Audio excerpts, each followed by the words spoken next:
গত বছরের জুলাইয়ের অভ্যুত্থানের পর দেশের পথে ফিরেছে গণতন্ত্র। আগামী ফেব্রুয়ারিতে জাতীয় নির্বাচনের ঘোষণা এসেছে, কিন্তু নির্বাচন কি বাস্তবায়িত হবে নাকি বাধা দেবে ভেতর বাইরের ষড়যন্ত্র? জামায়াত সহ কিছু ইসলামী দল ইতোমধ্যে নির্বাচন পেছানোর হুঁশিয়ারি দিয়েছে। দেশের বাইরে বসে ক্ষমতাচ্যুত নেতা শেখ হাসিনার পক্ষ থেকেও অস্থিতিশীল পরিবেশ সৃষ্টির চেষ্টা চলছে। প্রধান উপদেষ্টা ডক্টর মোহাম্মদ ইউনূসও সতর্ক করেছেন, নির্বাচন বানচালের জন্য ভেতর থেকে বাইরে থেকে বড় শক্তি কাজ করবে।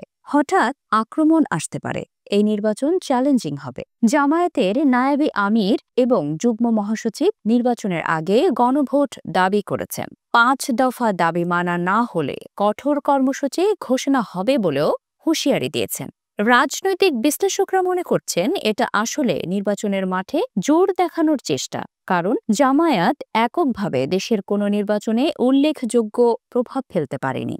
অন্তর্বর্তী সরকারও এখন দলগুলোর ওপর দায়িত্ব দিয়েছে।